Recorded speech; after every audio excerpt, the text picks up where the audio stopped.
Hi friends, part 5ൻ്റെ കണ്ടിന്യൂവേഷനാണ് ഈ video. നമുക്ക് നോക്കാം ഉത്തരേന്ത്യൻ സമതലങ്ങളിലെ മണ്ണിനങ്ങൾ. ഉത്തരേന്ത്യൻ സമതലങ്ങളിൽ വ്യാപകമായി കാണപ്പെടുന്ന മണ്ണാണ് എക്കൽ മണ്ണ്. മണൽമണ്ണ് മുതൽ കളിമണ്ണ് വരെയുള്ള മണ്ണിനങ്ങളുടെ വ്യത്യസ്ത സ്വഭാവങ്ങൾ പുലർത്തുന്നവയാണ് എക്കൽ മണ്ണ്. രാജസ്ഥാനിൽ കുറഞ്ഞ വിസ്തൃതിയിൽ കാണപ്പെടുന്ന ഇവ ഗുജറാത്തിൻ്റെ സമതല പ്രദേശങ്ങളിൽ വ്യാപകമായി കാണപ്പെടുന്നു. ഗംഗാ സമതലങ്ങളിൽ രണ്ട് വ്യത്യസ്തങ്ങളായ എക്കൽ മണ്ണിനങ്ങൾ രൂപപ്പെട്ടിട്ടുണ്ട്. ഖാദർ, ഭംഗർ എന്നിവയാണവ. ബ്രഹ്മപുത്ര ഗംഗാ സമതലങ്ങളുടെ കീഴ്ഘട്ടത്തിലും മധ്യഘട്ടത്തിലും ഇത്തരം മണ്ണ് കൂടുതൽ നേർത്തതും കളിമണ്ണ് കലർന്നതുമായി കാണപ്പെടുന്നു. കൃഷിക്ക് ഏറെ അനുയോജ്യമാണ് എക്കൽ മണ്ണ്. മധ്യഗംഗാ സമതലത്തിൻ്റെ തെക്കൻ ഭാഗങ്ങളിലായി ചെമ്മണ്ണ് കാണപ്പെടുന്നു. ഇരുമ്പിൻ്റെ സാന്നിധ്യമാണ് ഈ മണ്ണിന് ചുവപ്പ് നിറം നൽകുന്നത്. സുന്ദർബൻ ഡെൽറ്റ പ്രദേശങ്ങളിൽ കാണപ്പെടുന്ന മണ്ണാണ് ലവണ മണ്ണ്. പൊതുവെ ഈ മണ്ണിൽ ഉപ്പിൻ്റെ അംശം കൂടുതലാണ്. മണലും പശ്ചിമ മണ്ണും കൂടിക്കലർന്ന മണ്ണാണിത്. ഡെൽറ്റ പ്രദേശങ്ങളിൽ അനുഭവപ്പെടുന്ന സമുദ്രജല കയറ്റമാണ് ഈ പ്രദേശങ്ങളിൽ ഇത്തരം മണ്ണുണ്ടാകുവാൻ കാരണമാകുന്നത്. ഉത്തരേന്ത്യൻ സമതലങ്ങളിൽ പലയിടങ്ങളിലും ജലസേചനത്തിലൂടെ തീവ്ര കൃഷി നടത്തിയ ഇടങ്ങളിൽ എക്കൽ മണ്ണിന് ശോഷണം സംഭവിച്ച് ലവണമണ്ണായി മാറിയിട്ടുണ്ട്. പശ്ചിമ ബംഗാളിൻ്റെ തീരപ്രദേശങ്ങളിൽ പീറ്റുമണ്ണും കാണപ്പെടാറുണ്ട്. ഉത്തരേന്ത്യൻ സമതലത്തിൻ്റെ പടിഞ്ഞാറൻ രാജസ്ഥാൻ ഉൾപ്പെടുന്ന പ്രദേശങ്ങളിൽ വ്യാപകമായി കാണപ്പെടുന്ന മണ്ണാണ് വരണ്ട മണ്ണ്. ഘടനാപരമായി മണൽ രൂപവും ലവണത്വ സ്വഭാവവുമുള്ള ഈ മണ്ണിൽ ജൈവാംശവും ജലാംശവും വളരെ കുറവായിരിക്കും. അതിനാൽ ഈ മണ്ണിൽ സസ്യവളർച്ചയ്ക്ക് ജലസേചനം അനിവാര്യമാണ്. നെക്സ്റ്റ് പേജിൽ ഒരു മാപ്പാണ് തന്നിരിക്കുന്നത്. ഉത്തരേന്ത്യൻ സമതലങ്ങളിലെ വ്യത്യസ്ത ഇനം മണ്ണുകളുടെ വിതരണക്രമം മനസ്സിലാക്കി തരുന്ന ഒരു മാപ്പാണ്. മണ്ണിനങ്ങൾ ഏതൊക്കെയെന്ന് നോക്കാം. ആ ഷെയ്ഡ് ചെയ്തിരിക്കുന്ന റീജിയനാണ് ഉത്തരേന്ത്യൻ സമതലം. കണ്ടല്ലോ, അവിടെ പ്രധാനമായും എക്കൽ മണ്ണുണ്ട്. രാജസ്ഥാൻ്റെ ഭാഗങ്ങളിൽ വരണ്ട മണ്ണുണ്ട്. പിന്നെ ചെറിയ തോതിൽ ചെങ്കൽ മണ്ണ്,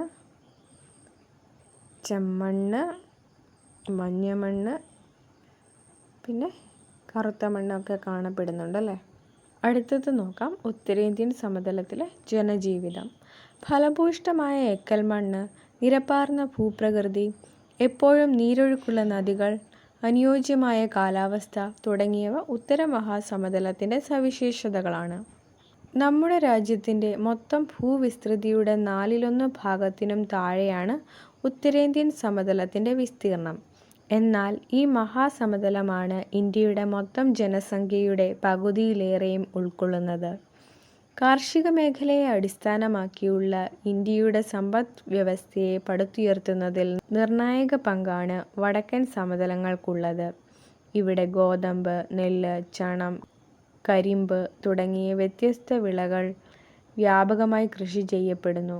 ജലസേചനത്തിൻ്റെ സഹായത്തോടെ അതിവിപുലമായുള്ള കൃഷിരീതി ഈ മഹാസമതലത്തെ ഇന്ത്യയുടെ ധാന്യപ്പുരയാക്കി മാറ്റി. ഥാർ മരുഭൂമി ഒഴികെയുള്ള സമതലത്തിൻ്റെ മുഴുവൻ ഭാഗങ്ങളിലും റോഡുകളുടെയും റെയിൽപാതകളുടെയും അതിവിപുലമായ ശൃംഖലയുണ്ട്. ഇത് വലിയ തോതിലുള്ള വ്യവസായവൽക്കരണത്തിലേക്കും നഗരവൽക്കരണത്തിലേക്കും ഈ പ്രദേശത്തെ നയിക്കുന്നതിന് കാരണമായി.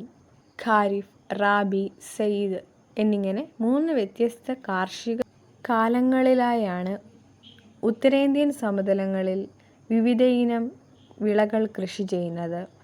തെക്കുപടിഞ്ഞാറൻ മൺസൂൺ കാലത്തിനോട് ചേർന്നു വരുന്ന കാർഷിക കാലമാണ് ഖാരിഫ്.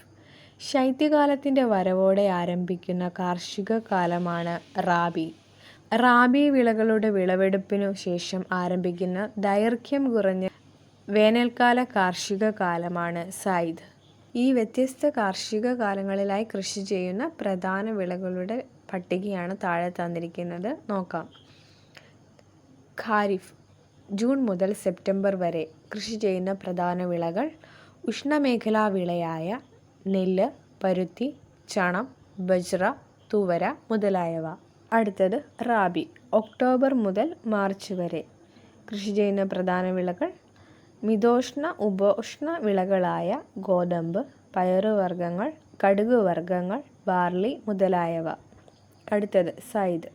ഏപ്രിൽ മുതൽ ജൂൺ വരെ കൃഷി ചെയ്യുന്ന പ്രധാന വിളകൾ പച്ചക്കറി, പഴങ്ങൾ, കാലിത്തീറ്റ മുതലായവ. ഉത്തരേന്ത്യൻ സമതലങ്ങളിൽ ഉടനീളം ഈ വിളകളെല്ലാം കൃഷി ചെയ്യപ്പെടുന്നില്ല. പ്രാദേശികമായി ഈ വിളകളുടെ വിതരണത്തിലും കൃഷിരീതിയിലും വ്യത്യാസങ്ങൾ ഏറെയുണ്ട്.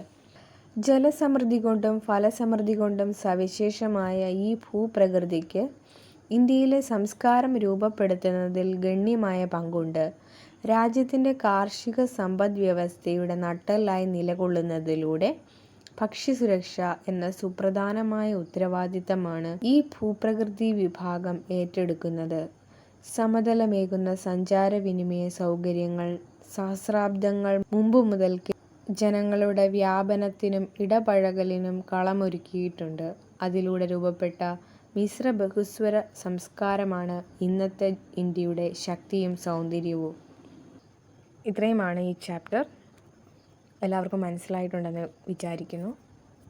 അടുത്ത ക്ലാസ്സിൽ നമ്മൾ നോക്കാൻ പോകുന്നത് ഈ ചാപ്റ്ററിൽ നിന്നും പ്രീവിയസ് ഇയർ എക്സാമിന് ചോദിച്ചിട്ടുള്ള ചോദ്യങ്ങളാണ്. സോ ദയവായി സബ്സ്ക്രൈബ് ചെയ്യുക, ലൈക്ക് ചെയ്യുക. Thank you.